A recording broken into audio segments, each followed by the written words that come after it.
পাকা আম কে না খেতে চায়, ছোট বড় সবাই কিন্তু অনেক পছন্দ করে পাকা আম খায়। আর সেই পাকা আমের যদি হয় আজকের কেকটা কীরকম হয়, অসাধারণ মজার এই কেকটা ছোট বড় সবাই হাত চেটেপুটে খাবে, এতটা মজার হয়। আশা করি পাকা আম থাকতে একবার হলেও এই কেকটা বানিয়ে খাবেন, আপনাদের অনেক ভালো লাগবে। তাহলে চলেন শুরু করি। প্রথমত আমি 6 ইঞ্চি সাইজের একটা কেকের মল্ড নিয়েছি, তার ভিতরে 1 টেবিল চামচ সয়াবিন তেল দিয়ে আমি চারিদিক থেকে ভালোভাবে ব্রাশ করে নিচ্ছি। দিয়ে দিচ্ছি 1 টেবিল চামচ ময়দা, ময়দাটাও ভালোভাবে ঘুরিয়ে ঘুরিয়ে চারিদিক থেকে লাগিয়ে নিচ্ছি। এখন যে বাড়তি ময়দাটা সেটাও কিন্তু জাকিয়ে ফালাই দিচ্ছি। এই তো রেডি হয়ে গেছে কেক বানানোর মল্ড। এখন আমি এটা একপাশে রেখে নিয়ে নিচ্ছি 2টা পাকা আম। আমি এখানে মিডিয়াম সাইজের 2টা পাকা আম নিয়ে নিচ্ছি। এখন একটা ছুরির সাহায্যে এভাবে কেটে নিচ্ছি। আমার কাছে এভাবে কেটে নিলে আমার কাছে সহজ মনে হয়, তাই আমি এভাবে কেটে নিচ্ছি। আপনারা আপনাদের পছন্দ মতো যেভাবে খুশি কেটে নিতে পারেন। চাইলে আমটা ছিলে হাত দিয়ে চিপেও কিন্তু রসটা বাহির করে নিতে পারেন। আমি একইভাবে সব কয়টা আমি কেটে নিচ্ছি। এখন আমি নিয়ে নিচ্ছি একটা ব্লেন্ডারের ঝাড়, জারে দিয়ে দিচ্ছি যে কেটে রাখা আম। এখানে 1 কাপ পরিমাণের আম হয়েছে। আর দিয়ে দিচ্ছি 1/2 কাপ পরিমাণের চিনি, দিচ্ছি 1/2 কাপ পরিমাণ সয়াবিন তেল দিয়ে এখন আমি ভালোভাবে ব্লেন্ডারে পেস্ট করে নিব। তো দেখেন আমি কিন্তু ভালোভাবে ব্লেন্ডারে পেস্ট করে নিয়েছি। এখন একটা বাটিতে ঢেলে নিচ্ছি ব্যাটারটা। তো ব্যাটারটাও ভালোভাবে বাটিতে ঢেলে নেওয়া হয়ে গেছে। এখন একটা চালনিতে নিয়ে নিচ্ছি 1 কাপ ময়দা,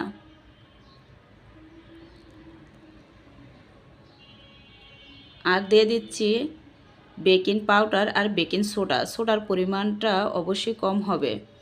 এখন ভালোভাবে চেলে নিচ্ছি। আর এই পর্যায়ে কিন্তু অবশ্যই ময়দাটা ভালোভাবে চেলে নেওয়ার চেষ্টা করবেন। দিয়ে দিচ্ছি 2 টেবিল চামচ গুঁড়া দুধ। এই গুঁড়া দুধের কারণে আমার মনে হয় কেকের স্বাদটা যেমন আরও দ্বিগুণ বেড়ে যায়। অবশ্যই গুঁড়া দুধটা দেওয়ার চেষ্টা করবেন। তো চালা হয়ে গেছে। এখন আমি ভালোভাবে আমের ব্যাটারের সাথে ময়দাটা মিশিয়ে নিচ্ছি।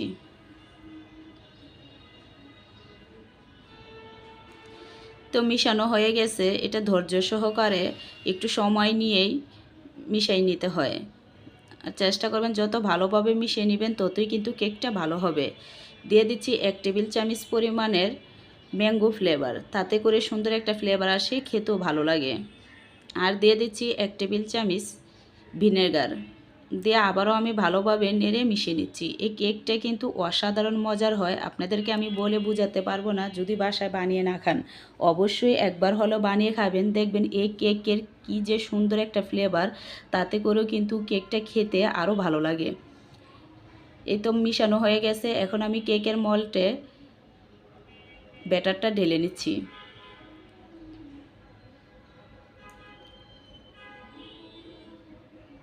কেকটা দেখবেন ছোট বড় সবাই অনেক অনেক পছন্দ করে খাবে, আর আপনার অনেক প্রশংসা করবে যে কোন বেকারি থেকে কিনে আনছেন, কেকটা এতটা মজার হয়। এই তো এখন হাত দিয়ে ভালোভাবে জাকিয়ে নিচ্ছি যাতে করে ভিতর থেকে একবারে সমান হয় কেকটা, ভিতরে কোনো ভাবল না থাকে। তো ঝাঁকিয়ে একবারে সমান করে নিয়েছি। এখন আমি এটা ওভেনে বেক করে নিব 180 ডিগ্রিতে 30 থেকে 35 মিনিট। আপনারা চাইলে কিন্তু চুলাতেও বেক করে নিতে পারেন। তো দেখেন 35 মিনিট পর ফিরে আসছি। কেকটা কতটা সুন্দর হয়েছে আর কালারটাও যে কি সুন্দর হয়েছে আপনাদেরকে বলে বোঝাতে পারবো না। আপনারা দেখে কতটুকু বুঝতেছেন জানি না, কিন্তু বাস্তবে তো অনেক অনেক সুন্দর হয়েছে। দেখেন কেকের মল থেকেও বাহির করে কেটে নিয়েছি, আর খেতেও তো অসাধারণ মজার হয়েছে। আশা করি রেসিপিটা আপনাদের অনেক ভালো লাগবে। আজকে ভিডিওটা এখানে শেষ করতেছি।